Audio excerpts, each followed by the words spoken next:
Jadi supaya nggak kurang ajar, tidak usah belajar. Jadi begitu-begitu aja.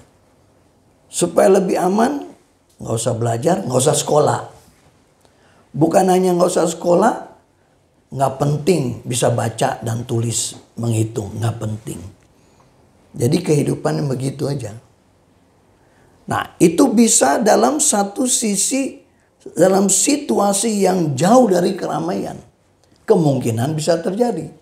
Tetapi natur manusia yang ingin maju, biasanya dia akan berontak baik secara frontal maupun secara diam-diam. Pasti ada satu kegerakan juga dalam diri orang itu. Nah, kita kembali. Tantangan kehidupan orang-orang percaya melihat situasi saat ini.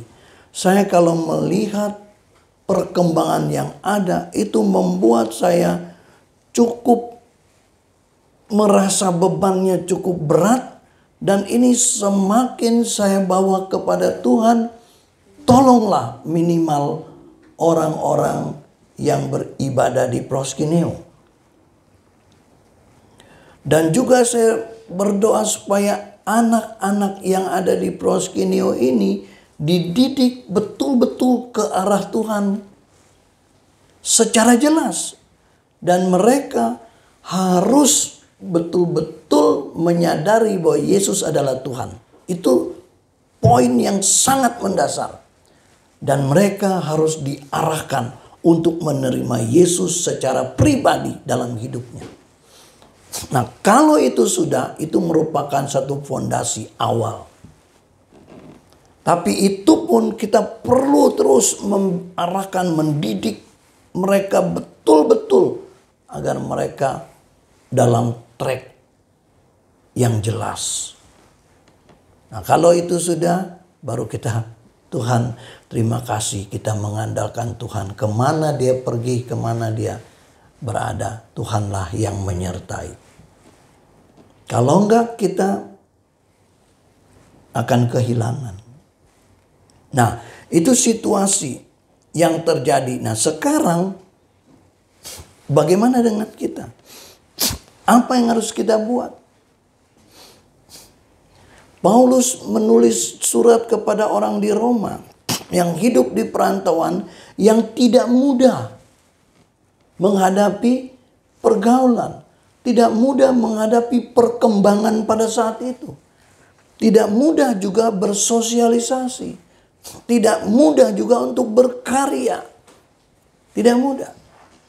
Tetapi Paulus menguatkan mereka dengan menjelaskan situasi kehidupan manusia secara menyeluruh. Kemudian ada hal-hal yang diberikan oleh Paulus untuk dikerjakan oleh orang-orang percaya yang tinggal di Roma. Nah, jadi tidak perlu takut, itu message-nya. Mengaku Yesus adalah Tuhan. Maka dia katakan secara edukasional bahwa orang yang mengaku dengan mulut, percaya dalam hati bahwa Allah membangkitkan Yesus, dia akan diselamatkan. Artinya orang harus berani percaya, menyatakan, ya, percaya dalam hati, berbicara, menyatakan Yesus adalah Tuhan. Itulah message yang Paulus tekankan untuk orang-orang di Roma. Ini tidak mudah bagi orang Roma mendengar message itu, membaca berita surat itu. Itu tidak mudah. Dan juga tidak semua welcome dengan itu. Kita hidup susah juga. Kita hidup di perantauan yang seperti ini. Bagaimana mungkin? Tapi itu yang disampaikan. Ini sesuatu yang berat. Tidak seberat hidup di Indonesia. Mengaku di Indonesia. Kita masih bisa mengaku secara iman kita bahwa saya beriman kepada Allah yang Maha Esa di dalam Yesus. Itu hak kita, itu hak prerogatif kita. Di negara yang bebas ini, dalam arti demokrasi, di mana orang diberi kesempatan untuk mengekspresikan imannya.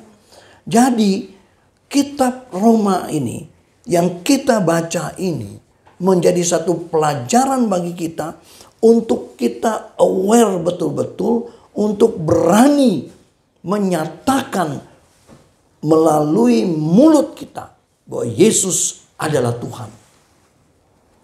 Ini berita yang tidak boleh kabur, tidak boleh hilang.